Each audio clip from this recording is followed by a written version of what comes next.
शाम को नाज़रीन, प्रोग्राम खबर से खबर विद नादिया मिर्जा में खुश आमदीद। नाज़रीन, 25 मार्च को 6 जजेस ने हिम्मत की और एक ख़त लिखा उन्होंने सुप्रीम जुडिशल काउंसिल को, और उन्होंने उससे रहनुमाई तलब की। और इस पर जब से उस दिन से अब तक इस पर मुख्तलिफ प्रोग्राम्स हो रहे हैं, तज्ज़िये भी आ रहे हैं, तबसरे भी आ रहे हैं, मुतालबात भी आ रहे हैं।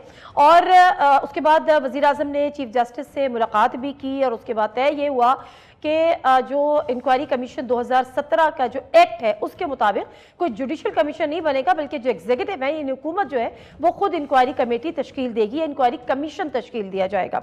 और इंक्वायरी कमीशन तश्कील देने की बात भी हो गई, लेकिन आज जो एक रुकनी इंक्वायरी कमीशन तश्कील दिया गया कैबिनेट के सेशन में, उस पर डिबेट हुई, उस पर बात हुई, उसका जिक्र हुआ, और उसके बाद जो साबिक जज है तसद्दुक़ जिलानी साहब के नाम पर, जस्टिस तसद्दुक़ जिलानी साहब के नाम पर ये इत्तेफाक भी हो गया। अब मेरे सामने जो वज़ीर आज़म शहबाज शरीफ की ज़ेर सदारत काबीना के इजलास में जो अहम फैसले हैं उनकी मंजूरी का एलामिया है। सबसे पहली बात तो ये कि इस एलामिया में कोई टाइम फ्रेम नहीं है। कुछ जगहों पे कहा जा रहा है 60 दिन, but we are not sure because इस एलामिया में कोई टाइम फ्रेम नहीं दिया गया कि ये रिपोर्ट कब आएगी। वैसे हमारे यहाँ तो रिपोर्ट आने का जो वतीरा है वो भी नहीं है, हमारी तारीख यही बताती है। लेकिन उसके अलावा जो TORs हैं वो मैं आपकी नज़र कर देती हूँ। इंक्वायरी कमीशन जो बना है 17 के एक्ट के मुताबिक, साबिक chief justice Tassaduq Jillani inquiry commission के सरबरा मुकर्रर होंगे। इंक्वायरी कमीशन 6 जजेस के इल्ज़ाम की मुकम्मल छानबीन करेगा। इंक्वायरी कमीशन तयन करेगा कि ये इल्ज़ाम दुरुस्त हैं या नहीं है। कमीशन तयन करेगा कि क्या कोई एहलकार बराह रास्त मुदाखलत में मुलव्विस था, क्योंकि उन्होंने जो इल्ज़ाम लगाया था वो हमारी इंटेलिजेंस एजेंसीज पर बराह रास्त इल्ज़ाम लगाए। उसके बाद कमीशन किसी एजेंसी, महकमे या हुकूमती इदारे के खिलाफ कार्रवाई तजवीज़ करेगा। कमीशन ज़रूरी समझे तो किसी और मामले की भी जांच कर सकेगा। ये तो एक TORs हो गए जो विदाउट एनी टाइम फ्रेम है, बट एनीवेज है। अच्छा, जो बड़ी इंटरेस्टिंग बात है वो ये है, जो इस हुकूमत का जो कैबिनेट का जब सेशन हुआ तो उस पर जो वज़रा का रद्द अमल था, यानी जो मेंबर ऑफ कैबिनेट्स का जो रद्द अमल था, वो सबसे दिलचस्प पहलू है इसका। वफाकी काबीना ने एग्जीक्यूटिव की मुदाखलत का इल्ज़ाम नामुनासिब करार दे दिया। रियासती इदारों में तकसीम इख्तियारात के उसूल पर यकीन रखते हैं।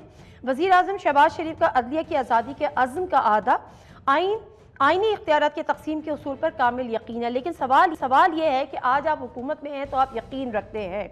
कल जब आप हुकूमत में नहीं थे तो आप हमें बताते थे कि जब पनामा पेपर्स का जो केस चल रहा था नवाज शरीफ साहब के खिलाफ, तो किस तरह से व्हाट्सएप पे मैसेजेस आते थे। फिर आप हमें ये भी बताते थे, आप ही बताते थे, हमें नहीं पता, कि जब मीटिंग्स होती थी तो उसमें जो हमारी एजेंसीज के जो लोग होते थे वो आपके खिलाफ कॉन्स्पिरेसीज करते थे। फिर आप ये भी हमें बताते थे कि जजेस को ब्लैकमेल किया जाता है। और मरियम नवाज साहब हमें बताती थी कि उनके पास 1 नहीं, 2 नहीं, 3 नहीं, 4 पता नहीं किस किस की वीडियोज़ हैं।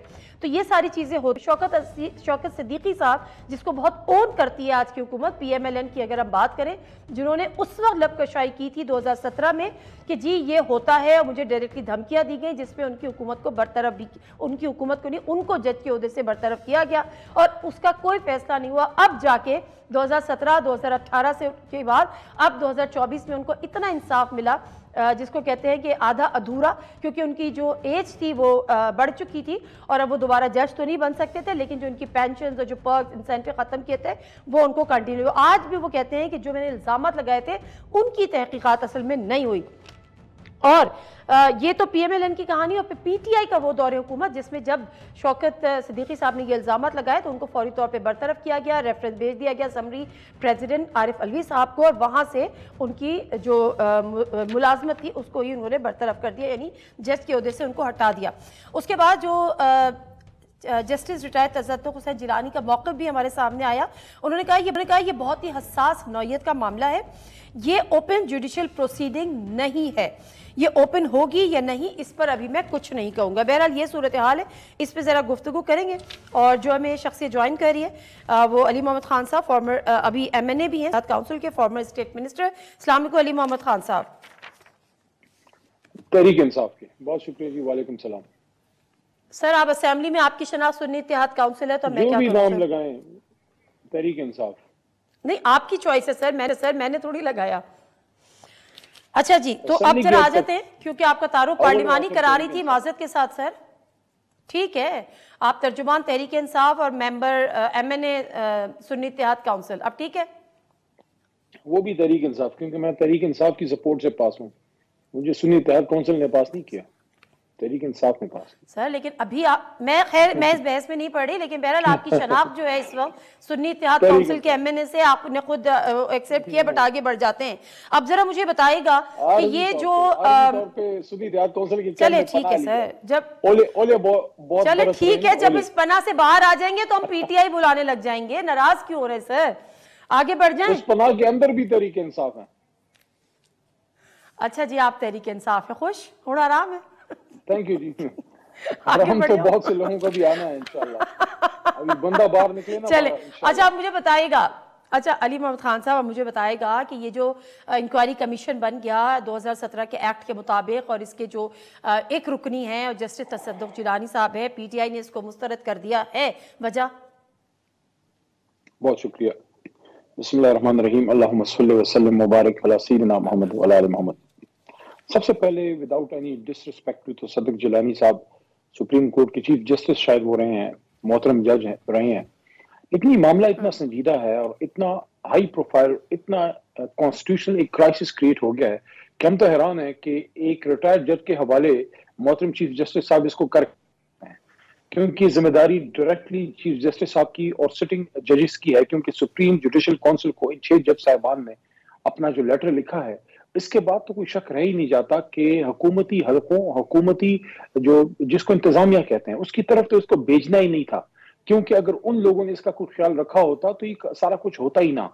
तो इंतजामिया की तरफ भेजना, फिर एक रिटायर्ड जज के नीचे एक कमीशन बनाना जिसके माजी में कमीशन का रिकॉर्ड बड़ा कमजोर रहा है, फिर एक रिटायर्ड जज को आप कितना कोई एम्पावर कर लेंगे। सिटिंग आपके पास बेहतरीन जजेस सुप्रीम कोर्ट में मौजूद हैं, एक लार्जर बेंच होता, एक जुडिशल कमीशन बनता, ये मामूली बात नहीं है। आपके सिटिंग हाई कोर्ट के जजेस जो हैं वो ये फरमा रहे हैं कि उन लोगों को अगवा किया गया, उनके लोगों को करंट मारे गए, उनको थ्रेट किया गया, उनके बेडरूम से कैमरेज निकले हैं। ये मामूली बात नहीं है। This is the time that supreme court of Pakistan we think very respectfully that they should take stand for their brother judges। दूसरी चीज ये है कि जो आपका करारदाद मकासद है, ऑब्जेक्टिव रेजोल्यूशन, जो आर्टिकल 2A के जरिए पाकिस्तान के आइन का एक लाजमी हिस्सा है, सन 62 के आइन, सन 56 के आइन, सब में यह करारदाद मकासद रहा है। उसमें एक बुनियादी नुक्ता है कि independence of judiciary shall be fully secured, और आर्टिकल 190 ये कहता है, 190 कि all executive and judicial authorities throughout Pakistan shall act in aid of supreme court. ये जो हाई कोर्ट के जजेस हैं ये सुप्रीम कोर्ट का ही एक हिस्सा हैं। अब यहाँ पे आप मुझे ये बताइए कि जिन इदारों की, जिन लोगों ने ये काम किया है, सबने तो नहीं किया, चंद काली भीड़े हैं, उनकी वजह से उन इदारों पे हर्फ आ रहा है। ये तो जिम्मेदारी उन इदारों के हेड्स की बनती है। समझते हैं कि सुप्रीम कोर्ट के नीचे एक लार्जर बेंच बनता और उन इदारों के हेड्स को बुलाया जाता, उनसे सवाल किया जाता कि ये क्या हो रहा है। देखें, यहाँ कोई भी किसी के ऊपर कोई इदारा नहीं है, सबसे ऊपर सुप्रीम कोर्ट जो है एक इदारा है जिसने एडजुडिकेशन करनी है, और सुप्रीमेसी ऑफ पार्लियामेंट के तहत पार्लियामेंट सबसे सुप्रीम एक इदारा मौजूद है। अब इसमें हर इदारे ने अपने अपने आईनी हुदूद के अंदर काम करना है। इसके लिए हम ये समझते हैं कि सुप्रीम कोर्ट ही अल्टीमेट आर्बिटर है। उधर ही से अगर आपने सीरियसली इसको इन्वेस्टिगेट करना है, अगर इसको किसी तरफ पहुंचाना है, फिर तो सुप्रीम कोर्ट है, नहीं है तो ठीक है, माजी में बेशुमार चीजें सरखाने में गई हैं, ये भी चली जाएगी। अच्छा अली मोहम्मद साहब, आप बिल्कुल दुरुस्त फरमा रहे हैं, आपके जितने भी तहफ़्फ़ुज़ात हैं वो भी बिल्कुल दुरुस्त हैं, और देखा जाए तो आपके मुतालबात भी बिल्कुल जायज़ हैं। लेकिन सवाल ये है कि आई विश कि हमने माजी से कुछ सीखा हो या आपने कुछ सीखा हो, क्योंकि यही इसी किस्म के इल्ज़ामात, और ये तो बड़े एक जनरल है ना, वो तो उन्होंने बड़े स्पेसिफिक इल्ज़ामात जस्टिस शौकत सिद्दीकी साहब ने लगाए थे। फिर आपकी हुकूमत का उस वक्त जो अमल था वो ये था कि उनकी वो अपनी जॉब से गए और कोई तहकीकात नहीं हुई। आप लोगों ने उस वक्त तहकीकात क्यों नहीं कराई? समरी भेजी गई, रेफरेंस भेजा गया सदर को, उन्होंने फौरी तौर पर उनको इस ओहदे से ही बरतरफ कर दिया। क्या आज आपको लगता है कि वो गलत हुआ था? देखिए, न माजी में और न अब इंतजामिया इसको कर ही नहीं सकती। मैं क्लियरली आपको कह रहा हूं, इन लोगों में, इंतजामिया के लोगों में इतनी साई नहीं है कि इन चीजों को वो इन्वेस्टिगेट कर सकें। अगर हम चाहते हैं कि इस पाकिस्तान में आइन की थोड़ी बहुत जो है एक इज्जत और तकरीम रहे और लोगों का एतमाद जुडिशरी पे बरकरार रहे, तो जुडिशरी को खुद ही अपने लिए स्टैंड लेना होगा। हम सब उसके साथ हैं, हम वो कला और सियासी कारकुन नहीं तो 2018 में वजीर आजम एक जुडिशियल कमीशन के लिए चीफ जस्टिस को खत लिख देते कि ये मामला है, इसकी इंक्वायरी होनी चाहिए और इस पे जुडिशियल कमीशन बना दे। अगर हम ये कहें कि हमें करना चाहिए था, नहीं कर सके, तो क्या अब ये इस बात की दलील है कि कभी भी ये ना हो? लेकिन वो एक जज नहीं का नहीं बिल्कुल मामला नहीं था है, लेकिन जिसको एडमिट कर उतना लेना ही चाहिए कि हाँ सीरियस, गलती हुई। मैं अर्ज करता हूं, वो एक जज का मामला था जिसको इतना ही सीरियस लेना चाहिए था। लेकिन उस वक्त के माहौल और इस वक्त के ठीक है। माहौल में बहुत फर्क है। बहुत सी चीजें इमरान खान साहब के मजबूत स्टैंड की वजह से बिल्कुल आया हो गई हैं। जो बातें पर्दों में होती थी, जो जो इशारों कनायों में होती थी, अब कोई पर्दा वैसे रह नहीं गया। अब आप आज निकलिए, अभी तो खैर देर है, कल आप इफ्तारी के बाद किसी बाजार में जाइए, किसी रेडी वाले के साथ 10 मिनट आप गुफ्तगू करें, मेरे से ज्यादा आपको वो एक्सप्लेन करके रख देगा। मैं शायद बहुत सी चीजों की वजह से शायद वो बात ना कर सकूं आपसे, कर इतनी अवेयरनेस इमरान खान ने क्रिएट कर दी है। 6 जज हाई कोर्ट के लेटर लिखें और उस पर अमल ना हो, और फिर ले दे के जाके एक कमीशन बनेगा, उसमें कोई रिटायर्ड जज बैठेगा, और जज साहब का एहतराम अपनी जगह, लेकिन वो जरूर आप इसको देखिए कि उनके फैमिली मेंबर्स का ताल्लुक पीडीएम के साथ बड़ा नजदीकी रहा है, या केयरटेकर सेटअप के साथ, और उसके साथ उनकी इंतहाई करीबी अजीज, मैं कोई नाम नहीं लेना चाहता, उनके जाती अटैक नहीं कर रहा, लेकिन उनके इंतहाई करीबी अजीज जो हैं वो शहबाज शरीफ साहब को, पीडीएम की हुकूमत को सपोर्ट करते रहे। इमरान खान साहब के खिलाफ जो अदम एतमाद आई, उसके उसके हक में इमरान खान का खिलाफ खुलम खुला सोशल मीडिया पे उनके करीबी लोगों के ट्वीट्स मौजूद हैं। किस तरह आप ऐसे आदमी के हवाले इस तरह काम कर सकते हैं? हमने बिल्कुल इसको ऑब्जेक्ट किया है। हम आज भी ये समझते हैं कि मोहतरम चीफ जस्टिस साहब बसद एहतराम और उनके नीचे एक लार्जर बेंच बैठे, इसकी इन्वेस्टिगेशन हो, and once and for all ये चीजें डिसाइड हो कि कल को कोई भी अपनी लाइन क्रॉस ना कर सके। देखिए, यहाँ कोई भी इदारा किसी इदारे के ऊपर नहीं है। मैं दोबारा आपकी ये ठीक बात है। कर रहा हूँ, हर इदारे ने अपने आईनी हदूद के अंदर काम करना है। अगर ऐसे करना है तो मुल्क चलेगा, नहीं है तो चल तो वैसे भी रहा है। हाँ चल तो वैसे भी ऑटो पे चल रहा है। वो शब्बर जैदी साहब कहते हैं ये मुल्क ऑटो पे चल रहा है। मैं एक ब्रेक ले लेती हूँ सर, वो allow Shabbar me to Zaidi take a sahab break, जब और वक्त आ ब्रेक से गया वापस था, आती हूँ। जब सर मुझे ब्रेक लेने दें, मैं ब्रेक लेती हूँ, ब्रेक से वापस आती हूँ। तो अब इस पे अगर के अब कमीशन, इंक्वायरी कमीशन बहरहाल बन गया है, अब इस पर क्या कोई प्रोटेस्ट होगा, कोई मुजाहरे होंगे, क्या हिकमत अमली पीटीआई अपनाएगी, और उसके बाद पीटीआई के जो अंदरूनी मामलात हैं वो किस नहज पर हैं, जो हिस्से बकरे की जो इत्तलात हैं, जो किस्म की सोशल मीडिया, सेनेट के टिकट वगैरह, इस पर ज़रा बात करेंगे। वापस आते हैं।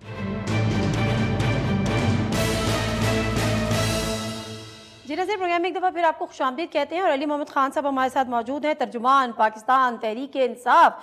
अली मोहम्मद खान साहब, ज़रा और बातें भी पूछनी थी आपसे, लेकिन ज़रा एक उड़ती उड़ती खबर आई है कुछ हल्कों पर और कुछ जगह पे, ये कुछ चैनल्स पे भी चली है कि chief justice of Pakistan justice Qazi Faez Isa की मुद्दत मुलाजमत में 3 साल करने पर गौर किया जा रहा है, और उन्होंने कहा है कि इसमें एक आईनी तरमीम लाई जाएगी और उसकी तैयारी भी शुरू हो गई है। इससे पहले चीफ जस्टिस की मुद्दत मुलाजमत का तकर्रुर उम्र के लिहाज से तय है।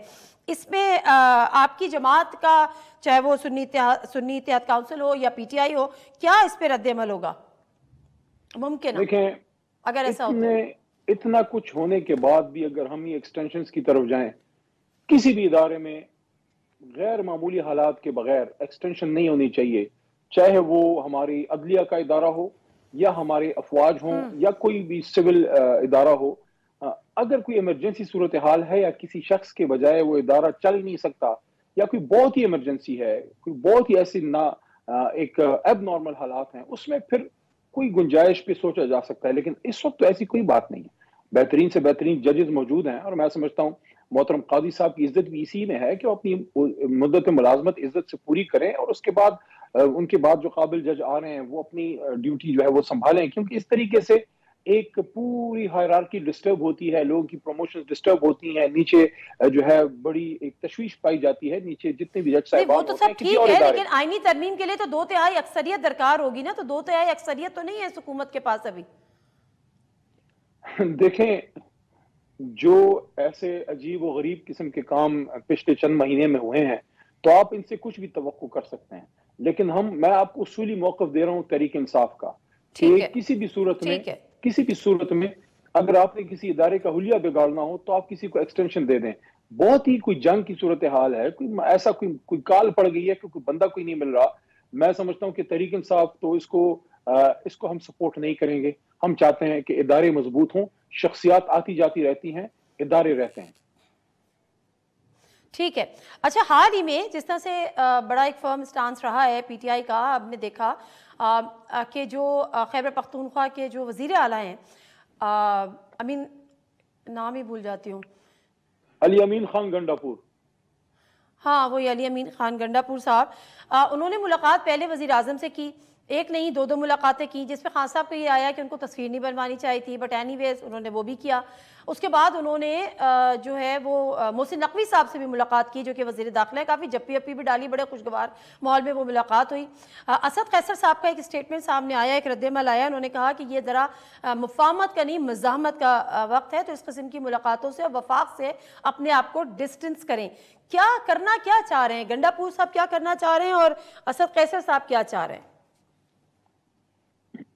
मैं समझता हूँ कि शायद असद साहब इसको किसी और तरह से ले रहे हैं। मैं इसको टोटली डिसएग्री करता हूँ। इसमें मुझे मुफाहमत तो कहीं नजर नहीं आती। वो वजीर आला हैं और उनके नीचे उनके सूबे में एक दहशतगर्दी का बड़ा वाक़या हुआ है और मरकजी वजीर दाखिला से उनकी मुलाकात हुई है। मोहसिन नकवी हैं या जो भी शख्सियत होती है, आप ओहदे से मिलते हैं, ओहदेदार से मिलते हैं। अब अगर उनके सूबे में इतनी बड़ी दहशतगर्दी हुई है जिसमें एक इंतहाई करीबी अजीज तरीन दोस्त चीन के साथ जो है मामलात हैं उसमें, तो उसमें अगर वजीर दाखिला आते हैं और वजीर आला खैबर पख्तूनख्वा नाराज होकर रुस जाते और मिलते ही ना, आप ही मुझ पे अभी सवाल करती हैं कि इतना बड़ा वाक़या हुआ है और आपके वजीर आला सियासत कर रहे हैं।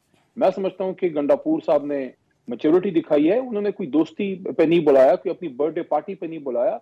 एक सूबे की इंतहाई हसास मामले पे एक मीटिंग हुई है जिसमें आपने वो करनी होती है अगर आप सूबा चलाते हैं। अगर आपने सूबा नहीं चलाना तो फिर हुकूमत लेने का कोई फायदा नहीं है।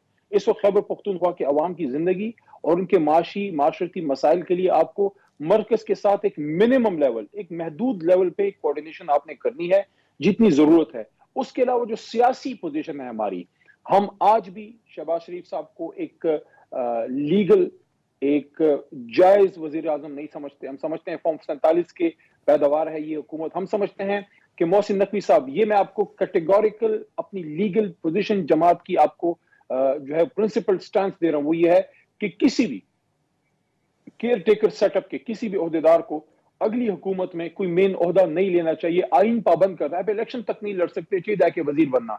मोहसिन नकवी साहब केयर टेकर वजीर आला थे अपना पंजाब के और अब वजीर दाखिला बने हैं। उसूली तौर पर हम समझते हैं कि वो हो या कोई शख्स, उनको नहीं बनना चाहिए, लेकिन अब ओहदे पे बैठे हैं, ओहदे पे बैठे हैं।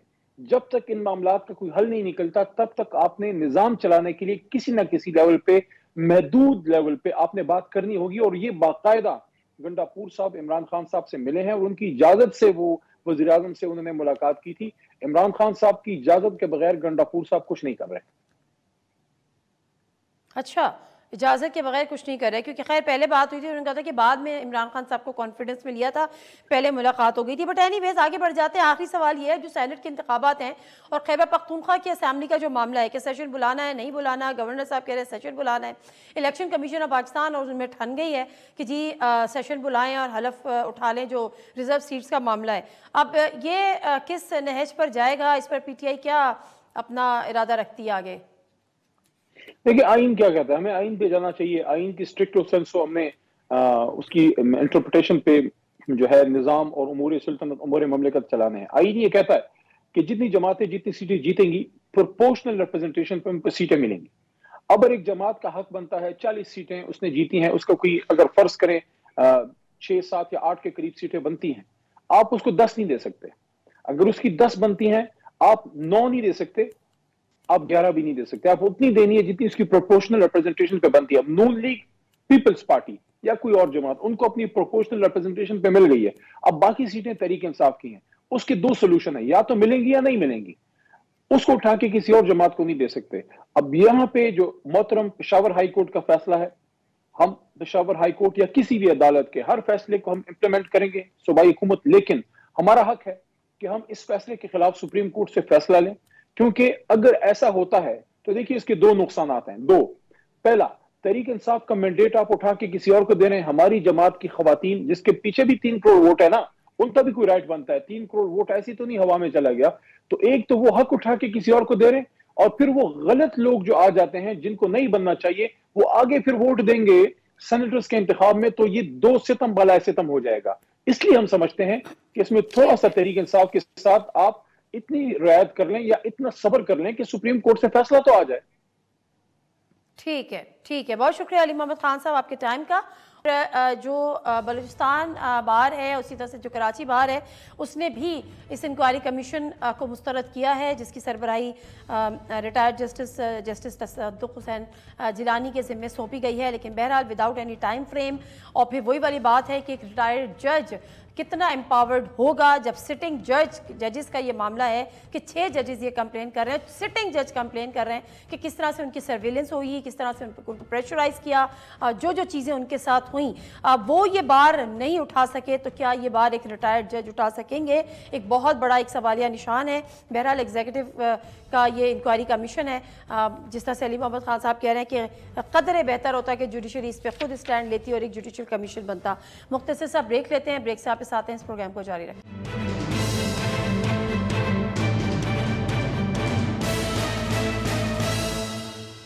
जी नाज़रीन, प्रोग्राम में एक दफ़ा फिर आपको खुशामदीद कहते हैं और उसमें कानूनी राय जानेंगे।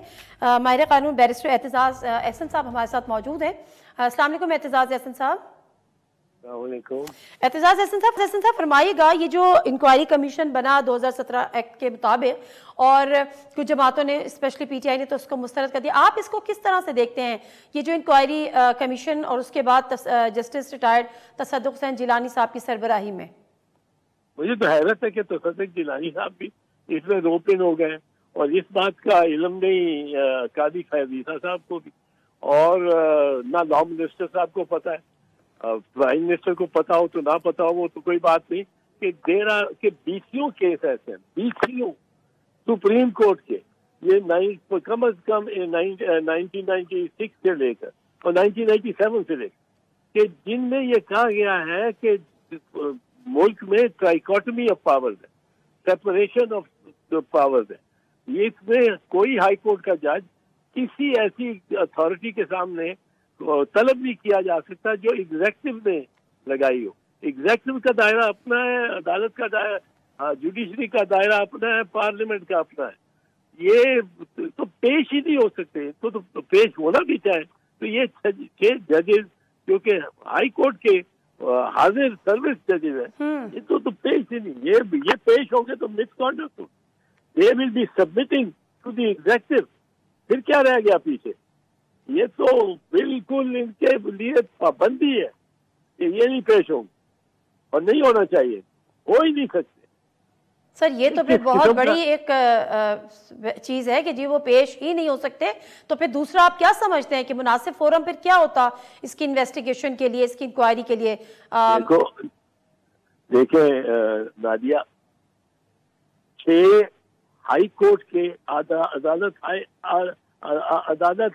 आलिया की 6 और एक 7वां भी इनके साथ है, उसका नहीं था पहले एप्लीकेशन में, वो 7वां भी जस्टिस हसन औरंगजेब, यानी चीफ जस्टिस को छोड़ के सारे जज इस्लामाबाद हाई कोर्ट के वो इस डॉक्यूमेंट के, इस दस्तावेज के पीछे खड़े और वो कह रहे हैं कि हमारे साथ ये कुछ हुआ और मुलाजिम उठाए गए, इलेक्ट्रोक्यूशन उनको की गई, टॉर्चर किया गया, रिश्तेदार को उठा के वो जो ऑडियो रिकॉर्डिंग हमारे बेडरूम में ये करते रहे हैं, जिस किसी सबॉर्डिनेट जो मातहत अदलिया का इंडिपेंडेंट जज में उसने इंडिपेंडेंट फैसला दिया है, उसको इन्होंने पंजाब ट्रांसफर करके भागलपुर लगा दिया।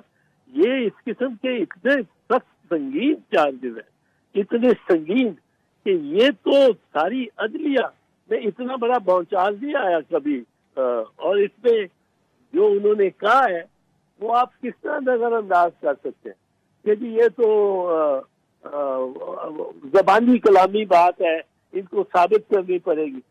भाई साहब 6 जज हाई कोर्ट के ये अगर बात कर रहे हो और एक ही बात कर रहे हो, तो इनकी इनका जो बयान है उसको जब अदालत परखती है और परखेगी तो उस बयान को वो तसद्दुक़ जिलानी के रूबरू नहीं हो सकता।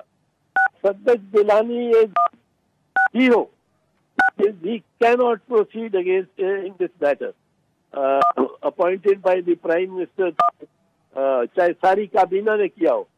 अब वो तसद्दुक़ जिलानी के सामने जो मतलब उसमें सुप्रीम जुडिशियल काउंसिल में देते हैं अपना बयान। अब उनके बयान जुबानी है, लेकिन दो प्रिंसिपल्स है जो उसको परखने के लिए, हमारे 200-300 साल की हिस्ट्री है इसकी, वो पढ़ने के लिए एक होता है कि जुबानी गवाह, बहुत सारे केस सिर्फ जुबानी गवाही पे वो उसका फैसला हो जाता है, बहुत सारे, उनमें कोई दस्तावेज ही नहीं होता। 80% मुकदमा तो इतना हुआ। अब उसमें अब आपने परख के क्या ये गवाह झूठ बोल रहा है या सच बोल रहा है, तो पहली चीज देखनी है कि क्या इसका जो बयान है उसमें कोई रिंग ऑफ ट्रूथ है, कोई ऐसी घंटी बजती है, रिंग ऑफ ट्रूथ है जो कि ये कहती हो कि ये सच बोलता होगा। अब इसमें बहुत सारे रिंग ऑफ ट्रूथ है। एक तो कि ये एक बंदा नहीं है, ये एक बंदा भी नहीं है और एक बंदा भी आम नहीं है, हाईकोर्ट का जज है और उसके साथ 5 दीगर हाईकोर्ट के जजेस हैं जो इसके साथ इसकी बात की तस्दीक कर रहे हैं। ये रिंग ऑफ ट्रूथ है, ये उस बात को सच्चाई नजर आती है। बिल्कुल दुरुस्त। फिर रिंग ऑफ ट्रूथ और बता दूं, फिर रिंग ऑफ ट्रूथ है वो जो उसने बात की है वो वाकयातन हुई है। वो एक सबऑर्डिनेट जज निकाला गया है इस्लामाबाद से और भागलपुर सर्व कर रहा है। अगर ये वाकया भी हुआ है तो ये इसकी बात में रिंग ऑफ ट्रूथ है। रिंग ऑफ ट्रूथ है कि एक जज को इतना प्रेशर डाला कि वो अस्पताल में दाखिल हुआ, इसका रिकॉर्ड होगा अस्पताल में दाखिल होने का, ये रिंग ऑफ ट्रूथ है। फिर दूसरी बात, एक उसकी कोरॉबोरेशन, क्या कोई ऐसा मामला और मटीरियल है जो उसके बयान को तकवीयत पहुंचाता हो, यानी कोरॉबोरेट करता हो, तकवीयत। अब वो है, वो एक यूएसपी भी निकली है, कैमरा भी निकला है, रिकॉर्डिंग भी हुई हुई है, उन पे ताज़ा रिकॉर्डिंग भी है। तो ये रिंग ये कोरॉबोरेट करता है उस बात की सच्चाई को। फिर ये उसको जो जज है जो ये बयान दे रहा है वो उसको वाकई उसके रिश्तेदार को उठाया गया है और उसके साथ उसको दबाव डाला गया कि आप ये करो। ये इतना शॉकिंग है कि किसी और मुल्क में ये हुआ हो, सुपीरियर कोर्ट्स के आला अदालतों के जजेस से, तो ये कोई ना कहता फिरे कि जी आप जजेस सच बोलते हैं, झूठ बोलते हैं, इनका झूठ पकड़ा जाएगा तो इनको सजा होगी। इनको सजा भी कोई नहीं दे सकता सिवाय सुप्रीम जुडिशियल काउंसिल के, कोई तसद्दुक गिरानी नहीं दे सकता। अच्छा ठीक है सर, दूसरी बात जिस तरह से आप फरमा रहे हैं कि ये तो कमीशन और उनके आगे एक रिटायर्ड जज के सामने जो सिटिंग जजेस हैं वो पेश ही नहीं हो सकते, लेकिन आप क्या समझते हैं दूसरा फोरम, क्योंकि सुप्रीम जुडिशियल काउंसिल में जब ये खत लिखा तो हर जगह से ये बात आई कि वो तो ये फोरम ही नहीं है, वो तो जजेस के कंडक्ट को, उनकी कंप्लेंट्स को सुनने का फोरम है। तो फिर कौन सा ऐसा कमीशन, क्या जुडिशियल कमीशन के लिए वजीर आजम को रिक्वेस्ट करनी चाहिए थी जुडिशरी को, और फिर ये होता ही आप समझते हैं कि सुप्रीम जुडिशियल काउंसिल का ये मैंडेट भी हो सकता है? देखिए, सुप्रीम जुडिशियल काउंसिल से इन 6 ने बड़ा एक सिंपल सा सवाल किया। उन्होंने कहा है कि हजूर हमने ये मामला उठाया, ये सच है या झूठ है, उसको 1 मिनट छोड़ो, जो हमें हुआ वो हमने उठाया with chief justice supreme Islamabad high, हमारा जो चीफ जस्टिस था उसने इसको कहा कि कोई नहीं, मैं DGISI वो DGC जो है उसको कह दूंगा वो कुछ नहीं हो। और बाद में उसने जब पूछा तो उसने कहा कि उसको कह दिया, वो कहता मैं नहीं, इसमें नहीं, इनकी नहीं करो कोई मनी, ये ऑडियो ट्रेलिंग और ये वो करो, तो आप फिक्र ना। वो कहते हैं हमें हमारी तसल्ली नहीं हुई, उससे कई दफा बात हुई, फिर हमने सुप्रीम कोर्ट के चीफ जस्टिस से बात दरखास्त दी और उमर अता बंदयाल साहब थे उसके चीफ जस्टिस, उन्होंने भी कोई उसको घास नहीं डाली, और वो भी, और हमने उस वक्त कादी कैदी साहब जो सीनियर यूनियन जज थे उनसे भी बात की, उन्होंने भी नहीं कोई है। यहाँ हम कह रहे हैं कि इस जज के रिश्तेदार को जाके पीटा है, इस जज के बेडरूम में उनके कैमरे निकले हैं, ये सीरियसली नहीं लेते। तो हम जनाब, आप सुप्रीम जुडिशियल काउंसिल है, आपके इख्तियार में है, ये आपका अपना एक्सक्लूसिव वाहिद इख्तियार है कि आप एक कोड ऑफ कॉन्डक्ट बनाएं जजेस के। अब कोड ऑफ कॉन्डक्ट में हमें कोई नहीं मिला कि इस सूरत हाल में एक जज को क्या करना चाहिए। जज लड़ भिड़ पड़े सारी ISI जज या जज अपने चीफ जस्टिस से बात करें, और chief justice of Pakistan is the pater familiar family का बाप है सारे जजों के। सर पार्कर के 3rd क्लास सिविल जज से लेके पेशावर हाई कोर्ट के सीनियर मोस्ट जज का वो पेटर फैमिलियर है, वो उसने इनको महफूज रखना है। वो इनको भेज रहा है भेड़िए की तरफ कि जाके आपको पेश हो नवाज शरीफ के नुमाइंदे के सामने। वो ये किस तरह हो सकता है, मुझे तो समझ नहीं आती। हर काम ये किस तरह पार्टी का सिंबल है, वो पार्टी का सिंबल ले लिया सुप्रीम कोर्ट के बेंच ने, उसको तौसीक कर दी चीफ इलेक्शन। बिल्कुल सही। वो पार्टी का सिंबल नहीं है, वो तो वोटर का सिंबल है। 3 करोड़ वोटर को आपने डिसएनफ्रेंचाइज कर दिया, आपको समझ ही नहीं आई। ठीक है, बहुत शुक्रिया sir, thank you sir, thank you very much एहतसास एहसन साहब। और बड़ा कानूनी नुक्ता बैरिस्टर एहतसास एहसन साहब ने उठाया है कि एक रिटायर्ड जज के सामने यानी जस्टिस तसद्दुक़ हुसैन जिलानी के सामने कोई सिटिंग जज कानून के लिहाज से पेश ही नहीं हो सकता। अब इस पर अगला क्या चीज़ें अनफोल्ड होती हैं विल सी लेटर। ब्रेक लेते हैं, ब्रेक से वापस आते हैं तो कराची एक दफ़ा फिर लहू लहू है, स्ट्रीट क्राइम से रुकने का नाम नहीं ले रहा है। सिंध में कच्चे में डाकुओं का राज है, लेकिन हुकूमत कहाँ है, ये सवाल हम पिछले 15 साल से पूछ रहे हैं, पता नहीं आगे कब तक पूछना होगा। किस तरह से वहाँ पे एक मोबाइल स्नैचिंग के लिए या स्ट्रीट क्राइम्स के नतीजे में जवान लड़कों को दिन दहाड़े या शाम के वक्त या रात के वक्त किस तरह से सड़कों पे कत्ल कर दिया जाता है। ब्रेक लेते हैं, वापस आते हैं, सिंध की सूरत हाल पे, कराची बिलखुसूस पे बात करेंगे।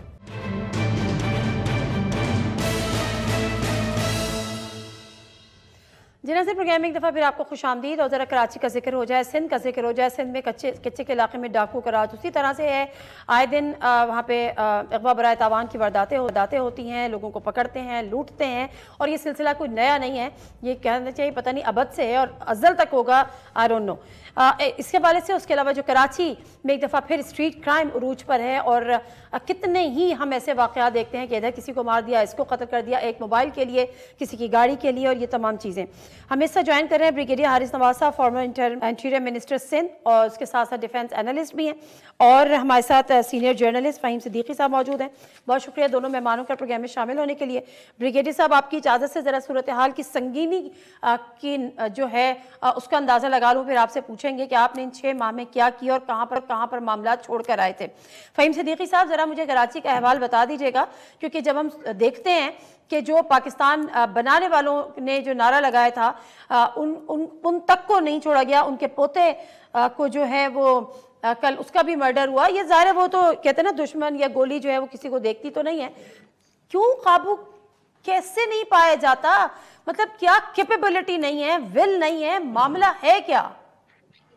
नादिया, सबसे पहले क्या बनारसी साहब के पोते के मर्डर के ऊपर आने से पहले एक छोटी सी बात जहां से आपने अपने इंट्रो में बात की थी कच्चे के इलाके की। देखिए, कच्चे के इलाके की अभी ब्रिगेडियर हारिस साहब भी हमारे साथ प्रोग्राम में मौजूद हैं। कच्चे के इलाके में ऑपरेशन के लिए जब बार बार मुतालबात हो रहे थे निगरां हुकूमत पे, तो मुझे अच्छी तरह से याद है नवंबर में ये कहा गया था कि पानी उतरने के बाद दोनों सूबे, बल्कि बलूचिस्तान की भी बात हुई थी कि तीनों सूबे यानी सिंध, पंजाब और बलूचिस्तान मिलकर कच्चे के इलाके में ऑपरेशन करेंगे। बस पानी उतरने का इंतजार हो रहा है। पानी जैसे ही उतरेगा तो डाकुओं की ऐसी की तैसी, वो पता नहीं पानी जो है वो किसकी आंखों से उतर गया कि अभी तक जो है कच्चे में कोई ऑपरेशन नहीं हो सका है। आप कराची की बात कर रही हैं, कराची में सिर्फ रमजान की बात करें, अभी छोड़ दें पीछे, ये सिर्फ जो रमजान के 18 दिन है ना, इन 18 दिनों के अंदर जो है शहर के 16 नौजवान मारे जा चुके हैं। इस शहर में स्ट्रीट क्राइम का जिन जो है ना पूरी तरह से बोतल से बाहर है। और आप कह रही हैं कि कैपेबिलिटी नहीं है, मैं आज कहता हूं कि कैपेबिलिटी नहीं है। इस पुलिस में कैपेबिलिटी नहीं है, इस हुकूमत में कैपेबिलिटी नहीं है, ये जो भी आ जाए उनमें कैपेबिलिटी नहीं है कि वो स्ट्रीट क्राइम को कंट्रोल कर लें। आप पूछती हैं कि विल नहीं है, मैं कहता हूं हाँ, विल तो कभी थी ही नहीं। स्ट्रीट क्राइम एक ऐसी चीज बन चुकी है कि अगर मैं ये कहूं, और मैं ये दावे से कहता हूं फिगर्स जिसको निकालने हैं वो निकाल लें कि अगर आप सन 2000 से लेकर आज 2024 तक की बात करें और इस दौरानिये में होने वाले दहशतगर्दी के वाकयात उठा लीजिए, अभी शहर में होने वाले अगवा बराए तावान के वाकयात उठा लीजिए, रेंस आपके जो है वो एक्सटॉर्शन के वाकयात उठा लीजिए, उनका जो टोटल होगा वो इस स्ट्रीट क्राइम में मारे जाने वालों से ज्यादा नहीं होगा। इस स्ट्रीट क्राइम में शहर के लोगों का जो अरबों रुपए का नुकसान हुआ है उससे ज्यादा नहीं होगा।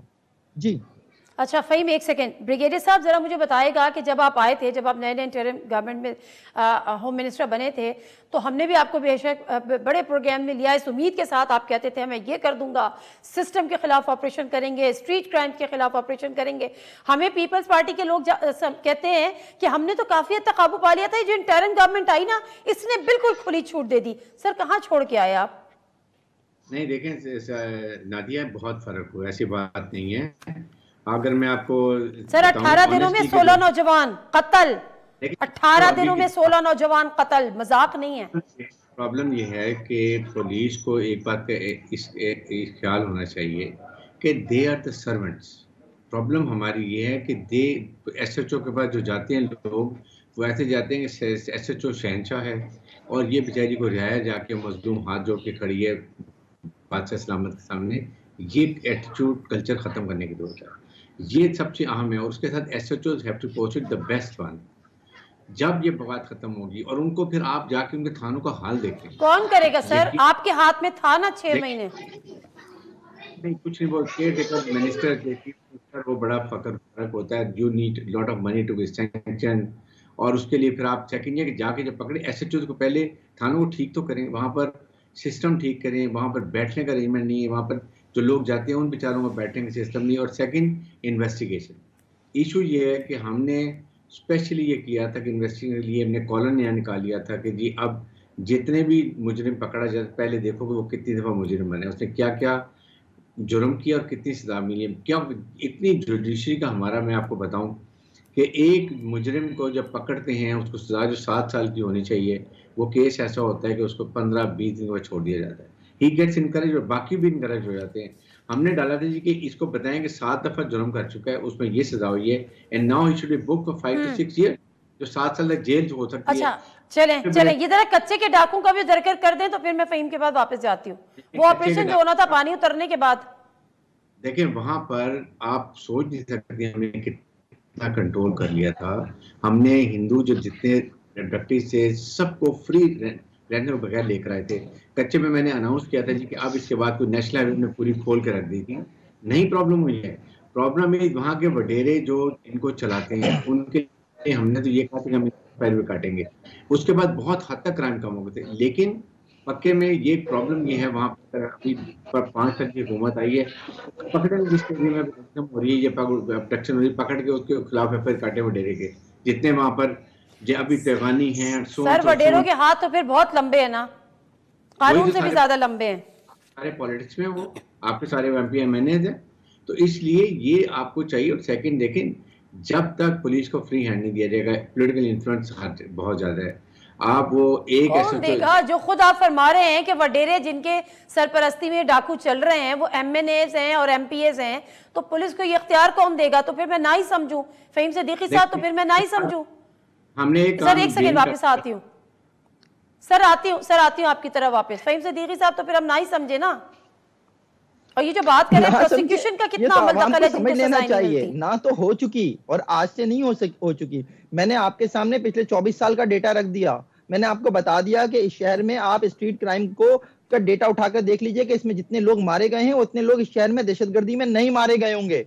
तो ना ही समझे, अरसा हो गया इस बात को। फिर अभी जो ब्रिगेडियर साहब फरमा रहे हैं कि कच्चे में जो है ये हो गया वो हो गया, हमने ये कर लिया, 6 महीने में भी कुछ नहीं हुआ निगरान हुकूमत के दौर में, और ये इन्हें आए हुए भी इतना वक्त हो गया, कुछ नहीं हुआ। हमें हर लम्हे जो है ना वो इस शहर का, इस सूबे का जो नौजवान है, इस शहर का जो, इस सूबे का जो कारोबारी शख्स है, वो इस वक्त परेशान नजर आता है। देखिए कच्चे का मसला इस वक्त सबसे ज्यादा क्या है, बिजनेस कम्युनिटी परेशान है। उनका माल जो सिंध की शाहराहों से गुजरकर पूरे मुल्क में जाता है वो लूट लिया जाता है, उनकी गाड़ियां लूट ली जाती हैं, उनके ड्राइवर्स को अगवा कर लिया जाता है, पूरा पूरा सामान जो है वो गायब हो जाता है। ये सिचुएशन है। वो कारोबार करने से परेशान है कि क्या करें, छोटी सी कार्रवाई होती है वो दिखाते हैं आकर आज उनके पास क्या नहीं है, कौन सा असला नहीं है। वो असला जो सिंध की पुलिस के पास नहीं होगा वो असला उनके पास है। सिंध की पुलिस से छीनी गई दूसरी बात ये जो जिन पर पूरे इलाके में घूमते हैं। कराची की बात कर रही हैं आप। अच्छा फहीम, एक सेकंड, ये जो अदालतों की बात कर रहे हैं ब्रिगेडियर साहब, जो अदालतों की बात कर रहे हैं कि वहां से रिहा हो जाते हैं, तो इसमें वीक प्रोसिक्यूशन का कितना अमल दखल है? देखें, ये वही बात है कि नाच ना जाने आंगन टेढ़ा। ठीक है कि जनाब अदालतों से जो है वो सजाएं नहीं होती। भाई अदालतों में जज जो है वो फाइल देख के फैसला देता है। आपका प्रोसिक्यूशन वीक, इतना वीक कि आप उसमें जो है वो कोई ऐसा शवाहिद ही नहीं दे पाते कि जज जो है वो सजा सुना दे। आपकी इन्वेस्टिगेशन वीक, कुछ है ही नहीं उसमें इन्वेस्टिगेशन में, उसके नतीजे में जो सजा ही नहीं हो पाती। हमारे यहाँ जब ये सिचुएशन हो कि एक मुलजिम 1 साल में 11 मरतबा जेल जाए और 11 मरतबा बरी हो जाए, जमानत पर रिहा हो जाए, तो भाई वो 10 मरतबा जब गया था तो कोई तो पूछे उससे कि भाई तू 10 मरतबा किया था, इस बुनियाद पे केस बना दो उसका। नहीं बनाते। मसला क्या है? मसला ये है कि हमारे यहाँ वुकला जो है वो स्ट्रीट क्रिमिनल्स के पूरे पैनल पर होते हैं। उनका काम ये है सिंपल कि अगर मुलजिम पकड़ा जाए तो उन्होंने अदालत में जाके खड़े हो जाना है, अदरवाइज उनके अकाउंट में हर महीने जो है वो एक मखसूस अमाउंट जो है वो आता रहेगा। ये तो हमारे यहाँ सिचुएशन है इस शहर में। अभी सिर्फ अभी की बात लीजिए, हमने स्ट्रीट क्राइम की बात की, जल्दी से मेरी जुमला सुन लीजिए। 1 करोड़ 80 लाख की डकैती अभी इस शहर में हुई है चंद दिन पहले। 50 लाख की डकैती इस शहर में एक सुखन के इलाके में। कौन लोग है, कौन शहर में आके ये सब कर रहा है? मैं जब ये बात करता हूं तो कहते हैं कि जी कोई सियासी बात है। ये नहीं, मैं सियासी बात नहीं करता। मैं कहता हूं कि इस शहर का मसला गैर मुकामी पुलिस हल नहीं कर सकती। आप दुनिया भर में उठाकर देख लीजिए, लोकल पुलिसिंग होती है, लोकल पुलिसिंग के जरिए क्राइम को कंट्रोल किया जाता है। आपके यहाँ लोकल पुलिसिंग है ही नहीं। लोकल पुलिसिंग का फायदा क्या है? उस लोकल पुलिस ऑफिसर के पास ह्यूमन इंटेलिजेंस होती है। आप उस ह्यूमन इंटेलिजेंस से गायब हैं। आपको पता ही नहीं है कि इलाके में क्या हो रहा है। एक शख्स आता है, चलता है, वो घोटकी से कराची के एसएचओ का चार्ज लेकर वो आके यहाँ बैठ जाता है, उसे क्या पता ह्यूमन इंटेलिजेंस क्या होती है? ठीक है ब्रिगेडियर साहब, आपके पास, क्योंकि देखिए ये जो सूरत हाल है, मैं 50 प्रोग्राम इस पे कर लूंगी, करती आई हूँ, फिर हम रो पीट लेंगे। जिनके घरों से जवान लाशें उठते हैं उनका कोई सोचता ही नहीं है, कोई पुरसाने हाल ही नहीं है। फिर कहते हैं कि जी मरसू सिन्ना डेसू किस्म के नारे लगते हैं। अब हल है कोई आपकी नजर में इसका? क्योंकि जिसको सिस्टम सही करना है वो खुद तो सिस्टम का हिस्सा है। देखिए, फहीम की जो कुछ बातें हैं बिल्कुल ठीक हैं। He is right, prosecution investigation बहुत वीक है और थी, और उसको हमने कोशिश की कि वो एक कॉलम बना के बता दें जज को, जी ये देखें ये 6 दफ़ा पकड़ा गया और इसमें ये सजा को कम से कम मिली, अब इसके ये जुर्म किया। और इन्वेस्टिगेशन में हमने तो उनको ट्रेनिंग दिला के अच्छे इन्वेस्टिगेटर पोस्ट किया और उनके लिए इंसेंटिव रखा कि इतना इनाम देंगे अगर उसका केस प्रोसिक्यूशन जाके कहीं ना कहीं विन ओवर होता है। यहाँ तक ये। फिर हमने नई भर्तियां जो की हैं, हमने सखर IBA को कहा जी आप टेस्ट लें, उन्होंने लिए। उसके बाद आउटसोर्स किए इनकी फिजिकल टेस्ट, सिर्फ इंटरव्यू जो है वो पुलिस के पास रखे। यहाँ तक हमने और बहुत अच्छे लोगों को भर्ती किए हैं। जब आप सियासी भर्तियां करेंगे ना, उनकी इंटेलिजेंस रिपोर्ट, उनकी चेकिंग होगी ना, उनकी सिक्योरिटी चेक होगा, रिक्वायर्ड थे क्या, तो these are the problem we have. I think इतनी सख्त ये हमें इनको ओवरऑल चाहिए। वो अलोन IG और होम मिनिस्टर जो भी हैं वो कुछ नहीं कर सकते। होना सर, मैं तो हम जो कर सकते हैं सिर्फ यही कर सकते हैं कि आईना दिखा सकें, उन इश्यूज को रेज कर सकें। मैं हैरान ही होती हूँ कि सिंध हुकूमत के कान पे जूं भी नहीं रेखती। आई एम श्योर कि उनको पता भी नहीं होगा कि कराची की सड़कों पे कितने नौजवानों की अब तक गिरी जा चुकी हैं। प्रोग्राम से दीजिए, बहुत शुक्रिया आपका सर, आपका भी, फहीम का भी। नादिम मिर्जा को इजाजत, अल्लाह हाफिज़।